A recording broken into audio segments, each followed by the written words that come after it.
Item ಯಾವುದೇ ಇರಲಿ try ಮಾಡಿ ಆಚಿ ಚಿಕನ್ ಮಸಾಲಾ. ಮೈಸೂರಲ್ಲಿ ಕಣ್ಣು ಕಾಣದೆ ಅಲಿತಾ ಇದ್ದ ಕಾಡಾನೆಯನ್ನ ಸೆರೆ ಹಿಡಿದಿದ್ದಾರೆ. ಕಣ್ಣು ಕಾಣದೆ ಮೊಳೆಯೂರಿಗೆ ಉಪಟಳವಿಟ್ಟಿದ್ದ ಕಾಡಾನೆ ಇದು ಮೈಸೂರಿನಲ್ಲಿ. ಕಣ್ಣು ಕಾಣಿಸ್ತಾ ಇರಲಿಲ್ಲ, ಅಲ್ದಾಡ್ತಾ ಇತ್ತು ಅಂಡ್ ಗ್ರಾಮಸ್ಥರಿಗೆ ಉಪಟಳ ಕೊಡ್ತಾ ಇತ್ತು. ಆ ಕಾಡಾನೆಯನ್ನ ಈಗ ಸೆರೆ ಹಿಡಿದಿದ್ದಾರೆ. ಸುಮಾರು 35 ವರ್ಷದ ಗಂಡಾನೆ ಇದು. ಸರಗೂರು ತಾಲೂಕಿನ ಮೊಳೆಯೂರು ವಲಯದ ಮಠದ ಕಟ್ಟೆ ಬಳಿ ಮೂರ್ಗುಂಡಿ ಹಳ್ಳದಲ್ಲಿ ಈಗ ತಗ್ಲಾಕೊಂಡಿದೆ. ಸಾಕಾನೆಗಳ ಸಹಾಯದಿಂದ ಅದನ್ನ ಕಂಟ್ರೋಲಿಗೆ ತಗೊಂಡು ಅರಣ್ಯ ಇಲಾಖೆ ಸೆರೆ ಹಿಡಿದಿದೆ.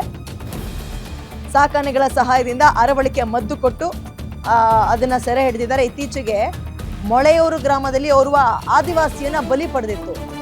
ಕಳೆದ 4 ದಿನಗಳಿಂದ ಕಾಡಾನೆಯ ಸೆರೆಗೆ ಕಾರ್ಯಾಚರಣೆಯನ್ನ ನಡೆಸ್ತಾ ಇದ್ರು.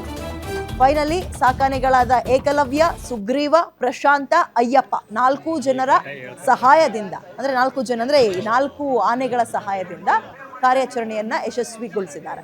ಕಾಡಾನೆಯನ್ನ ಸೆರೆ ಹಿಡಿದು ರಾಂಪುರ ಆನೆ ಶಿಬಿರಕ್ಕೆ ರವಾನಿಸಿದ್ದಾರೆ. ಕಾರ್ಯಾಚರಣೆಯಲ್ಲಿ DCF ಅಂದ್ರೆ ಒಂದಷ್ಟು ಜನ ಆಫೀಸರ್ಸ್ಗಳು ಕೂಡ ಭಾಗಿಯಾಗಿದ್ದಾರೆ.